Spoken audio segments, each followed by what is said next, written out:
Hello friends, स्वागत है हमारे इस YouTube channel Sohrab online classes में। आज हम क्लास 10th साइंस के 80 मोस्ट वीवीआई ऑब्जेक्टिव क्वेश्चंस लेके आए हैं। आप लोग इस वीडियो को शुरू से अंत तक जरूर देखिए। इसका पहला क्वेश्चन देख सकते हैं कि जैव प्रक्रम क्या होते हैं। जैव प्रक्रम पोषण, श्वसन, वहन, उत्सर्जन क्या होते हैं? पोषण, श्वसन, वहन, उत्सर्जन। ऑप्शन नंबर ए सही हो जाएगा।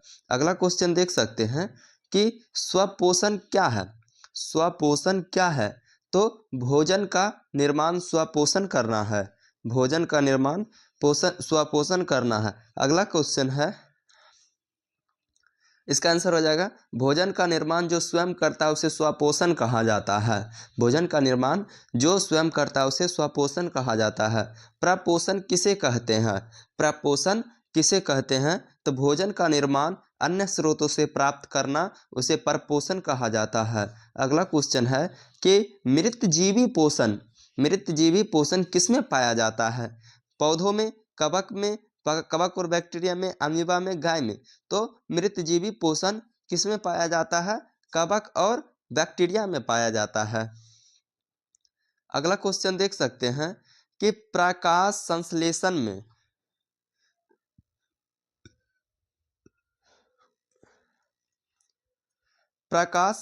में कौन सा पदार्थ कार्बनिक अणु में परिवर्तित होता है? प्रकाश संश्लेषण में कौन सा पदार्थ कार्बनिक अणु में परिवर्तित होता है? तो ग्लूकोज हो जाएगा। अगला क्वेश्चन है, स्वपोषण की विधि में कौन सा जीव उदाहरण के रूप में दिया गया है? तो इसका आंसर हो जाएगा ऑप्शन नंबर सी, हरे पौधे। अगला क्वेश्चन है कि अमीबा का पोषण किस प्रक्रिया द्वारा होता है? तो अमीबा का पोषण ऑप्शन नंबर बी हो जाएगा, अंतर्ग्रहण, पाचन, बहिष्करण के द्वारा होता है। अगला क्वेश्चन देख सकते हैं कि मनुष्य के दांत में किस पदार्थ का अधिकता होती है?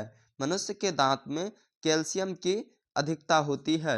अगला क्वेश्चन देख सकते हैं कि मनुष्य के मुख गुहा में कितने लार ग्रंथियां होती है? तो मनुष्य के मुख गुहा में 3 लार मुख्य ग्रंथियां होती है। अगला क्वेश्चन देख सकते हैं कि अमाशय में कौन सा रस होता है? तो अमाशय में जठर रस होता है। क्या होता है? जठर रस होता है। ऑप्शन नंबर बी सही हो जाएगा। अगला क्वेश्चन देख सकते हैं, छोटी आंत में पाचन की क्रिया किसके द्वारा होती है? छोटी आंत में पाचन की क्रिया किसके द्वारा होती है? तो अग्नाशयी रस के द्वारा होती है। अगला क्वेश्चन है, यकृत में पीत का स्राव किससे होता है? यकृत में पीत का स्राव किससे होता है? तो यकृत से होता है। अगला क्वेश्चन देख सकते हैं कि छोटी आंत का सबसे लंबा भाग कौन सा है? छोटी आंत का सबसे लंबा भाग क्या हो जाएगा? इलियम हो जाएगा। छोटी आंत का सबसे लंबा भाग को इलियम कहा जाता है। दांत में किस परत को इनामेल कहा जाता है? तो दांत में बाहरी परत को इनामेल परत के नाम से जाना जाता है। पीत का रंग कैसा होता है या पीत का रंग क्या है? तो ऑप्शन नंबर सी हो जाएगा, पीत का रंग हरा होता है। अगला क्वेश्चन है, क्लोरोफिल किस प्रकार के लवण में पाया जाता है? क्लोरोफिल किस प्रकार के लवण में पाया जाता है? तो इसका आंसर हो जाएगा ऑप्शन नंबर सी, हरित लवक में पाया जाता है। अगला क्वेश्चन देख सकते हैं कि अमीबा भोजन का अंतर्ग्रहण किस प्रकार करता है? अमीबा भोजन का अंतर्ग्रहण किस प्रकार करता है? तो इसका आंसर हो जाएगा ऑप्शन नंबर बी, कुटपाद द्वारा करता है। भोजन में प्रकाश संश्लेषण के लिए आवश्यक पदार्थ कौन से हैं? भोजन में प्रकाश संश्लेषण के लिए आवश्यक पदार्थ कौन से हैं? तो इसका आंसर हो जाएगा ऑप्शन नंबर सी, पर्णहरित कार्बन डाइऑक्साइड, जल और सूर्य प्रकाश। अगला क्वेश्चन देख सकते हैं, अमीबा का भोजन अमीबा का भोजन पाचन किस प्रकार होता है? अमीबा का भोजन पाचन किस प्रकार होता है? तो एंजाइमों द्वारा होता है। अगला क्वेश्चन है कि अमीबा में पोषण की प्रक्रिया में कौन सा अंग शामिल नहीं है? अमीबा में पोषण की प्रक्रिया में कौन सा अंग शामिल नहीं है? तो इसका आंसर हो जाएगा ऑप्शन नंबर डी, प्रकाश संश्लेषण। अगला क्वेश्चन देख सकते हैं, यकृत की सबसे बड़ी ग्रंथि कौन सी है? यकृत की सबसे बड़ी ग्रंथि कौन सी हो जाएगी? यकृत हो जाएगा। अगला क्वेश्चन है कि मनुष्य का पाचन तंत्र कौन से अंगों से मिलकर बना है? मनुष्य का पाचन तंत्र कौन से अंगों से मिलकर बना है? तो आहार नाल और संबंधित पाचक ग्रंथियों से बना है? ऑप्शन नंबर बी हो जाएगा। दांत में कैल्शियम का मुख्य कार्य क्या हो जाएगा? तो दांत को मजबूत करना हो जाएगा। ऑप्शन नंबर ए सही हो जाएगा। अगला क्वेश्चन है कि प्रकाश संश्लेषण की क्रिया किसमें होती है? तो पत्तियों में होती है। प्रकाश संश्लेषण की क्रिया पत्तियों में होती है। दांत का सबसे कठोर भाग कौन सा है? दांत का सबसे कठोर भाग कौन सा हो जाएगा? तो इसका आंसर हो जाएगा ऑप्शन नंबर बी, इनामेल हो जाएगा। अगला क्वेश्चन है कि अमाशय के कौन से भाग होते हैं? अमाशय के कौन से भाग होते हैं? तो कार्डिएक, फुंडिक, फाइलेरिक। अगला क्वेश्चन देख सकते हैं कि दांत के कितने प्रकार होते हैं? तो दांत के मुख्य रूप से 4 प्रकार होते हैं। अर्धचवर्णक, चवर्णक, कृंतक, रत्नक। अगला क्वेश्चन देख सकते हैं कि प्रकाश संश्लेषण के दौरान कौन सा पदार्थ बाहर निकलता है? प्रकाश संश्लेषण के दौरान कौन सा पदार्थ बाहर निकलता है? तो ऑक्सीजन बाहर निकलता है। अगला क्वेश्चन है मानव दांत में कितने प्रकार के दांत होते हैं? तो 4 प्रकार के दांत होते हैं। ऑप्शन नंबर सी हो जाएगा। अगला क्वेश्चन है कि क्लोरोफिल के कारण पत्तियों का रंग कैसा होता है? तो क्लोरोफिल के कारण पत्तियों का रंग हरा होता है। ऑप्शन नंबर ए सही हो जाएगा। अगला क्वेश्चन देख सकते हैं। अगला क्वेश्चन है कि रासायनिक अभिक्रिया क्या होती है? रासायनिक अभिक्रिया क्या होती है? तो यह एक या अधिक नए पदार्थ बनते हैं। अगला क्वेश्चन है अभिकारक क्या होते हैं? अभिकारक क्या होते हैं? जो रासायनिक अभिक्रिया के फल होते हैं। अगला क्वेश्चन देख सकते हैं कि रासायनिक समीकरण का संतुलित होना क्यों आवश्यक है? रासायनिक समीकरण का संतुलित होना क्यों आवश्यक है? तो इसका आंसर हो जाएगा ऑप्शन नंबर ए, तत्वों की संख्या को समान करना। अगला क्वेश्चन है कि संयोजन अभिक्रिया क्या है? संयोजन अभिक्रिया क्या हो जाएगा? जो एक नया पदार्थ 2 से अधिक पदार्थों के संयोग से बनता है उसे संयोजन अभिक्रिया कहते हैं। इसका आंसर हो जाएगा ऑप्शन नंबर ए हो जाएगा। ऊष्माक्षेपी अभिक्रिया का एक उदाहरण क्या है? ऊष्माक्षेपी अभिक्रिया का एक उदाहरण क्या हो जाएगा? तो इसका आंसर हो जाएगा ऑप्शन नंबर सी, श्वसन। अगला क्वेश्चन है कि वियोजन अभिक्रिया में क्या होता है? वियोजन अभिक्रिया में क्या होता है? तो एक बड़ा अणु छोटे अणुओं में टूटता है। क्या हो जाएगा? एक बड़ा अणु छोटे अणुओं में टूटता है। संक्षारण के कारण किस रंग की परत धातु पर बनती है? संक्षारण के कारण किस रंग की परत धातु पर पड़ती है? तो इसका आंसर हो जाएगा ऑप्शन नंबर डी, लाल और भूरा रंग का। अगला क्वेश्चन है उपचयन अभिक्रिया में क्या होता है? उपचयन अभिक्रिया में क्या हो जाएगा? तो ऑक्सीजन का योग होता है। अपचयन अभिक्रिया क्या है? अपचयन अभिक्रिया ऑक्सीजन का ह्रास होता है। प्रकाश रासायनिक अभिक्रिया क्या होता है?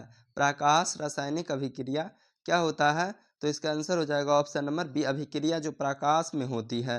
क्या हो जाएगा? अभिक्रिया जो प्रकाश में होती है। द्विविस्थापन अभिक्रिया में क्या होता है?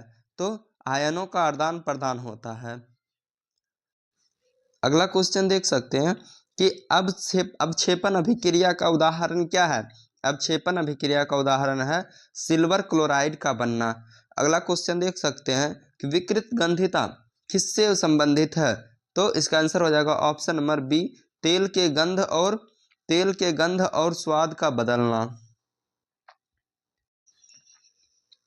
अगला क्वेश्चन है कि रासायनिक समीकरण में H2+Cl2 बराबर 2HCl किस प्रकार की अभिक्रिया है? तो इसका आंसर हो जाएगा ऑप्शन नंबर ए, संयोजन अभिक्रिया है। अगला क्वेश्चन है श्वसन को ऊष्माक्षेपी अभिक्रिया क्यों कहा जाता है? श्वसन को ऊष्माक्षेपी अभिक्रिया क्यों कहा जाता है? तो यह ऊष्मा का उत्पादन करता है। इसका आंसर हो जाएगा ऑप्शन नंबर बी सही। अगला क्वेश्चन है कि अपचयन अभिक्रिया के लिए निम्नलिखित में से कौन सा सही है? अपचयन अभिक्रिया के लिए निम्नलिखित में से कौन सही है? तो इसका आंसर हो जाएगा ऑप्शन नंबर ए, ZnO+C बराबर Zn+CO। अगला क्वेश्चन देख सकते हैं कि संक्षारण की प्रक्रिया में कौन सा रंग प्रकट होता है? तो लाल और भूरा। ऑप्शन नंबर सी सही हो जाएगा। अगला क्वेश्चन है कि संयोजन अभिक्रिया का एक उदाहरण क्या है? तो इसका आंसर हो जाएगा ऑप्शन नंबर बी, 2H2+O2 बराबर 2H2O। अगला क्वेश्चन देख सकते हैं कि किस रासायनिक अभिक्रिया में केवल तापमान का बदलाव होता है। किस रासायनिक अभिक्रिया में केवल तापमान का बदलाव होता है, तो ऊष्माक्षेपी अभिक्रिया में। ऑप्शन नंबर बी सही हो जाएगा। अगला क्वेश्चन देख सकते हैं CaCO3 बराबर CaO प्लस CO2 अभिक्रिया किस प्रकार की है, तो इसका आंसर हो जाएगा ऑप्शन नंबर बी वियोजन अभिक्रिया। क्या हो जाएगा? वियोजन अभिक्रिया। अगला क्वेश्चन है रासायनिक समीकरण को संतुलित करने का उद्देश्य क्या है। रासायनिक समीकरण को संतुलित करने का उद्देश्य क्या हो जाएगा, तो इसका आंसर हो जाएगा ऑप्शन नंबर सी सही। अभिकारकों और उत्पादों की मात्रा को समान करना। अगला क्वेश्चन देख सकते हैं कि निम्नलिखित में से कौन सी अभिक्रिया ऊष्माशोषी होती है। निम्नलिखित में से कौन सी अभिक्रिया ऊष्माशोषी होती है, तो इसका आंसर हो जाएगा ऑप्शन नंबर बी सही हो जाएगा। N2 प्लस O2 बराबर ऊष्मा बराबर N2 प्लस O2 प्लस ऊष्मा बराबर 2NO। अगला क्वेश्चन देख सकते हैं कि किस अभिक्रिया को वियोजन अभिक्रिया कहा जाता है, तो इसका आंसर हो जाएगा ऑप्शन नंबर बी CaCO3 बराबर CaO प्लस CO2। इसे हो जाएगा वियोजन अभिक्रिया का उदाहरण। अगला क्वेश्चन है रासायनिक समीकरण 2H2 प्लस Cl2 बराबर 2HCl किस अभिक्रिया का उदाहरण है, तो इसका आंसर हो जाएगा संयोजन अभिक्रिया का। ऑप्शन नंबर ए सही हो जाएगा। किस अभिक्रिया में गैस का उत्सर्जन होता है। किस अभिक्रिया में गैस का उत्सर्जन होता है, तो ऑप्शन नंबर ए सही हो जाएगा। ZnCO3 बराबर ZnO प्लस CO2। अगला क्वेश्चन है NH2Na प्लस 2H2O बराबर 2NaOH प्लस H2 अभिक्रिया किस प्रकार की है, तो इसका आंसर हो जाएगा ऑप्शन नंबर बी विस्थापन अभिक्रिया। क्या हो जाएगा? विस्थापन अभिक्रिया। 2H2 प्लस O2 बराबर 2H2O क्या दर्शाता है, तो इसका आंसर हो जाएगा ऑप्शन नंबर सी संयोजन दर्शाता है।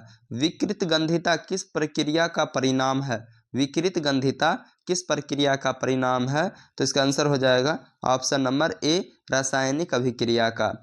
NaCl plus AgNaCl plus AgNO3 बराबर AgCl प्लस NaNO3 किस प्रकार की अभिक्रिया है, तो इसका आंसर हो जाएगा ऑप्शन नंबर बी द्विविस्थापन अभिक्रिया।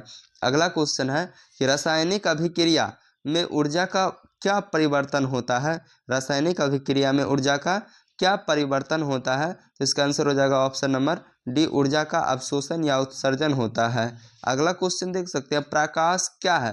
प्रकाश एक ऊर्जा है। क्या है? प्रकाश एक ऊर्जा है। ऑप्शन नंबर बी सही हो जाएगा। प्रदीप्त वस्तुएं क्या होती है। प्रदीप्त वस्तुएं क्या होती है जो प्रकाश उत्सर्जित करती है, उसे प्रदीप्त वस्तु कहते हैं।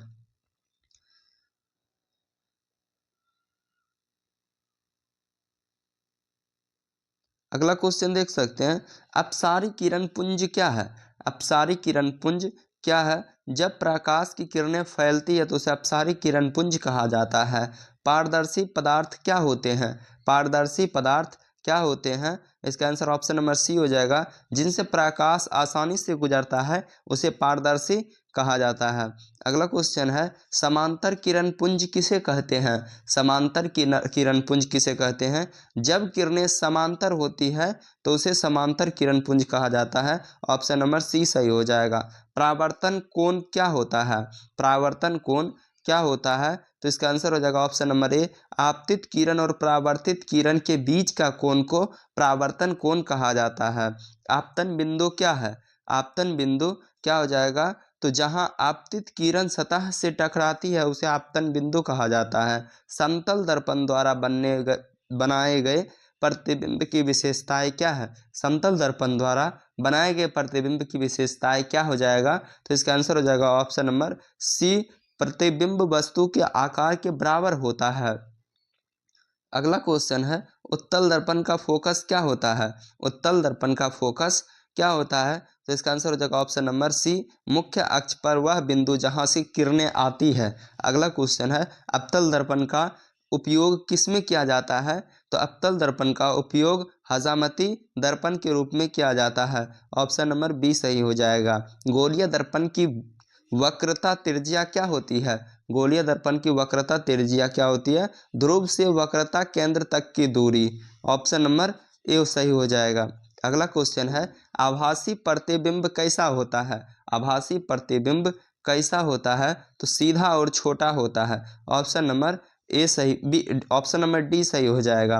अगला क्वेश्चन है कि गोलीय दर्पण की फोकस दूरी और वक्रता त्रिज्या का संबंध क्या है, तो इसका आंसर हो जाएगा ऑप्शन नंबर सी एफ बराबर r/2। अगला क्वेश्चन है परभासी पदार्थ क्या होता है। परभासी पदार्थ क्या होता है, तो जिससे होकर केवल एक भाग प्रकाश गुजरता है तो उसे परभासी पदार्थ कहते हैं। अगला क्वेश्चन है कि वास्तविक प्रतिबिंब क्या होता है। वास्तविक प्रतिबिंब क्या होता है, पर्दे पर प्राप्त किया गया जा सकता है, जिसे पर्दे पर प्राप्त किया जा सकता है उसे वास्तविक प्रतिबिंब कहा जाता है। इसका आंसर ऑप्शन नंबर सी सही हो जाएगा। यदि एक दर्पण की फोकस दूरी प्लस 20 सेंटीमीटर है तो वह दर्पण किस प्रकार का होगा, तो इसका आंसर हो जाएगा ऑप्शन नंबर ए उत्तल दर्पण का। अगला क्वेश्चन देख सकते हैं अवतल दर्पण के फोकस की स्थिति क्या होती है। अवतल दर्पण के फोकस की स्थिति क्या होती है, तो इसका आंसर हो जाएगा ऑप्शन नंबर सी मुख्य अक्ष पर स्थित होता है। अगला क्वेश्चन देख सकते हैं कि समतल दर्पण की फोकस दूरी क्या होती है, तो इसका आंसर हो जाएगा ऑप्शन नंबर सी अनंत होती है। अगला क्वेश्चन देख सकते हैं कि उत्तल दर्पण से किस प्रकार का प्रतिबिंब प्राप्त होता है। उत्तल दर्पण से किस प्रकार का प्रतिबिंब प्राप्त होता है, तो इसका आंसर हो जाएगा ऑप्शन नंबर बी आभासी और उल्टा। अगला क्वेश्चन देख सकते हैं कि प्रकाश की किरणों के पथ को दर्शाने वाले चित्रों को क्या कहा जाता है। प्रकाश की किरणों के पथ को दर्शाने वाले चित्रों को क्या कहा जाता है। किरण आरेख, प्रकाश चित्र, प्रतिबिंब चित्र, परावर्तन चित्र। आप लोग इस क्वेश्चन का आंसर कमेंट में जरूर दें।